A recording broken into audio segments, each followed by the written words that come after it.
Hey crafty people, it's Tasha. Welcome back to my channel. If you haven't subscribed before, I'd love it if you could hit that button below. It would mean the world to me.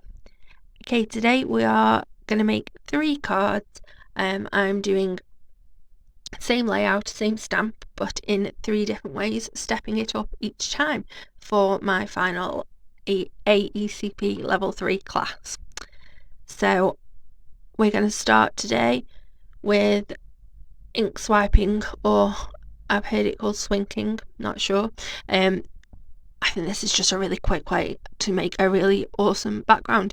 I like using the mini ink pads because they're a lot easier to swipe across and get a uniform pattern, and I like these like stripes that you get. So I just took 3 reds from I can't remember which set it is. I'll have it linked below. And just took 3 different colours and swiped them over, and literally you can see that's what I did. I then embossed the new poinsettia stamp set in silver fine detail, super fine embossing powder from Wow. It does need to be super fine for something as intricate as this image, because otherwise it won't show up properly. So once I'd heat set that, I decided to just add a little bit of colour to the flowers and the leaves, just to help them stand out a little bit more. Nothing difficult at all with the colouring. I literally just did 1 colour, 1 red for all the flowers, no shading, and 1 green for all the leaves. I didn't like how you could see the lines still from colouring on the green, so I've got a little bit of a cheat thing. I had some of those what they called, those Carine brush markers. I had some in a kit ages ago. I don't actually know how to use those ones, but I had a blender and I just use that to blend pencil sometimes. Ha! As a trick. It works. So moving on to the next card, we're going to step this one up with a little bit of watercolour.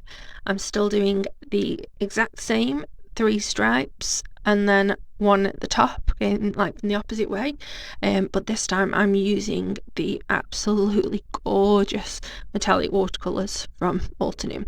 I love them. Don't know why I don't get them out as often as I should, because they are immense. So I'm just adding 3 stripes, and then another one at the top, as I said. Really easy, not difficult watercolouring.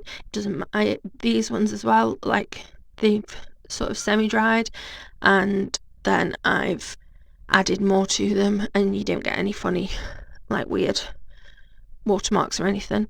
I just find they're really beautiful and easy to work with. The best way to make sure that you get the best pigment from it though is I use a dropper thing to drop some water into each pan that I'm going to use, and leave that to soak for like 10-15 minutes. Add a bit more water if all that water completely soaks in, and then make sure when you go to use the paint, make sure that you give it a good like swish round with your brush, and that just picks all that lovely pigment and shimmer and deliciousness up. So yeah, you can see I'm just doing a second layer so that it is even more vibrant, and that is another background done. So we've stepped it up a little bit by adding some watercolour and adding some shimmer into the stripes, but essentially it is the same. Oh, I did add a few splatters here as well, because it would be wrong not to. I just love them. I then embossed the same flowers onto a piece of vellum this time. I used white embossing powder, and then I turned it over so you colour in on the back of the vellum that does not have the embossing powder, and just colour them in. You've not got to do anything neat, because that embossing powder will cover. Obviously you can't go over the leaves with the red, because you would see that, but yeah, you've not got to be too bothered. Like the tiny little petals in the middle, I just coloured all over all of that section. And just then added a little bit of darker red to the base of the petals. Then with the leaves, I started with the darker green at the base of the leaf and added the lighter green at the top and just sort of overlapped them a little bit. Again, it's not difficult colouring, but it is stepped up from the last card where we just coloured straight. So this time we have a metallic background and you have your flowers coloured on vellum. So next one, this is the I'm not going to say harder one because it isn't actually hard, it's just more involved. So I stamped the flowers onto a card panel, Solar White, £80. Stamped them first. I also stamped it onto a piece of Gina K masking magic, and fussy cut that out and put that mask over the flowers. And I'm then coming in with the pinstripe stencil and the Glacier Caves blue ink set, the four set Glacier Caves it's called, and just add in blue stripes. So start off light around the flower and work your way out, getting darker each time, and then I go back over it, going backwards just to smooth out. But again, the blending isn't that difficult because there is a stencil there to cover it. Then you get to do the fun part, which is pulling the mask off those flowers and seeing all your beautiful hard work. I love this part, it is the best. So you've then got a stripy background, but your flowers are clear and ready to be coloured. So it's not a one layer card because I don't like colouring with Copic Marker on my card base because I just find no matter what I do you can see through it. So I prefer to do a card panel and then stick that on my card base. So the panel is one level. So yeah, I'm colouring the petals in. This time we are stepped up a little bit more because we are colouring directly onto the flower and we are adding some shading. I just used 3 colours for each of the petals, and then 3 colours for each of the leaves.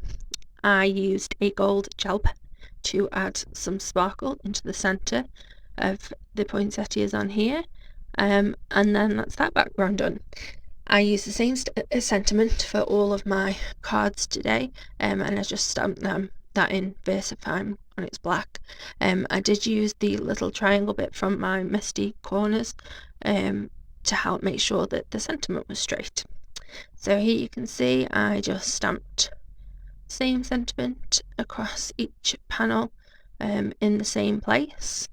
I did move around the placement of the flowers for the watercolour one, just because I didn't want to cover all of that yummy watercolour up. So adding glue just over the bits where it's embossed or over the really dark colouring, and when you turn it over you've got just quite a subtly coloured poinsettia, and I just think that they look really nice. And also I've got 3 holiday cards to add to my stash, so that is very exciting. Just because I can't do a card without anything, I'm adding some beautiful sparkly circle sequins, or is it confetti because there's no hole in the middle, you know what I mean? Just added some of those, added silver ones to the first card to go with the silver embossing, and then I added gold, I think, to the other 2. Yes, yeah, to match the gold watercolour and the gold in the centre of the poinsettias. So there we have 3 cards, same basic layout and stamp set, but done in 3 different ways, each time stepped up a little bit more. I hope that you enjoyed this video and that you like the card ideas and that maybe you'll give it a go. As always, you can connect with me on social media. All my details are in the description box below. I've absolutely loved doing this AECP, and I can't wait for the next challenge. Okay, have a lovely and safe week, everybody. Stay crafty. Bye.